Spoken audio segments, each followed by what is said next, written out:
ছেলেটি দেখল সবচেয়ে ধনী পরিবারটি একজন দত্তক পুত্র খুঁজছে। সে ভাবল নির্বাচিত হলে সে তার গুরুতর অসুস্থ মায়ের অপারেশনের খরচ জোগাতে পারবে। তাই হট্টগোলের সুযোগ নিয়ে সে চুপচাপ প্রার্থীদের লাইনে ঢুকে পড়ল। কিন্তু ধনী লোকটি আসলে বাচ্চা দত্তক নিতে নারাজ ছিল, আর এসবই তার মায়ের জোড়াজুড়িতে হচ্ছিল। বৃদ্ধা তাকে দুটি শর্ত দেন, হয় কোনো ধনী মেয়েকে বিয়ে করো অথবা বাচ্চা দত্তক নাও। ধনী লোকটি দুটি শর্তই নাকচ করে সরাসরি মুখ ঘুরিয়ে নিল। বৃদ্ধার রাগে প্রায় অজ্ঞান হওয়ার জোগাড় হলেন। ঠিক তখনই ছেলেটি ছুটে এসে তাকে ধরে ফেলল। শান্ত হওয়ার পর বৃদ্ধা খেয়াল করলেন ছেলেটিকে দেখতে অবিকল তার ছেলের ছোটবেলার মতো। বৃদ্ধা দোষারোপ করবেন ভেবে এতিমখানার পরিচালক ছেলেটিকে সরিয়ে নেওয়ার প্রস্তুতি নিলেন, কিন্তু ছেলেটি হঠাৎ হাঁটু গেড়ে বসে জানালো সে ইচ্ছে করে লুকিয়ে ঢোকেনি। সে বলল সে তার বাবাকে খুঁজতে এসেছে। বৃদ্ধা তখন জিজ্ঞেস করলেন তার বাবাকে। ছেলেটি জানাল তার বাবা এই বাড়িতেই আছেন। এরপর সে তার বাবা মায়ের প্রথম দেখা হওয়া শহরের নাম বলল। বৃদ্ধা থমকে গেলেন। তার মনে পড়ল 7 বছর আগে তার ছেলে ওই শহরে 1 বছর কাটিয়েছিল। ছেলেটির বয়স 6 বছর শুনে তিনি ভীষণ চমকে গেলেন এবং তাকে নিজের নাতি বলে প্রবল সন্দেহ করলেন। তাই তিনি সাথে সাথে ছেলেটিকে সংবাদ সম্মেলনে নিয়ে গিয়ে দেখলেন তার ছেলে মঞ্চে কথা বলছে। ছেলেটি মঞ্চের লোকটিকে দেখামাত্রই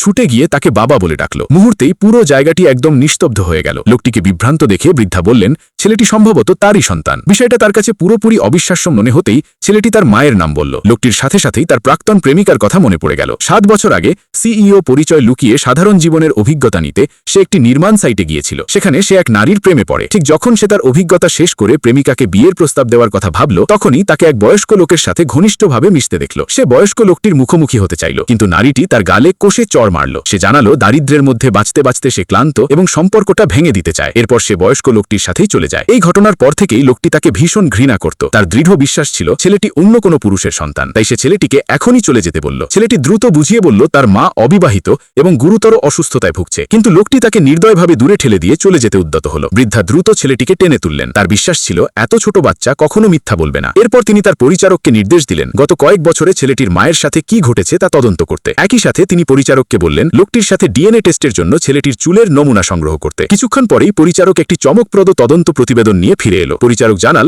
ছেলেটির মা অল্প বয়সেই বাবা মাকে হারিয়ে তার মামার কাছে বড় হয়েছে। তদন্তের ছবিগুলো দেখে লোকটি জায়গাতেই জমে গেল। সে তখন যে বয়স্ক লোকটিকে দেখেছিল সে আর কেউ নয়, তার প্রাক্তন প্রেমিকার মামা। কেবল এই মুহূর্তেই লোকটি বুঝতে পারল সে ভুল করেছিল।